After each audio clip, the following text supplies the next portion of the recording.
Document arabe relatif à l'histoire du Soudan Tariq el-Fettak, chronique du chercheur pour servir à l'histoire des villes, des armées et des principaux personnages du Tekrour par Mahmoud Kati et l'un de ses petits-fils, le royaume du Kanyaga ou royaume de Diarra.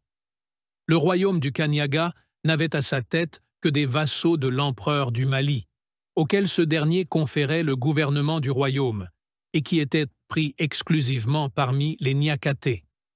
Après cela, le pouvoir passa à Diadier. Puis les habitants du Kanyaga, ayant affermi leur autorité sur ces contrées, cessèrent d'obéir aux Malikoy, tuèrent le roi nommé par lui et devinrent indépendants.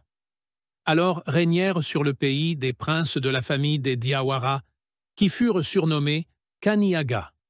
La dynastie nouvelle prit des forces, son autorité grandit, et elle subjugua toutes les peuplades du pays.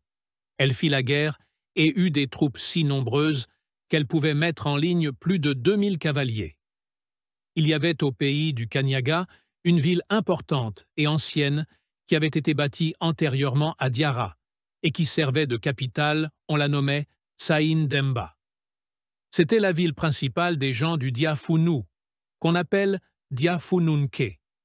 Elle existait depuis le temps des Kayamaga et fut ruinée lors de la chute de la dynastie des Kayamaga, à l'époque des troubles auxquels cette chute donna lieu.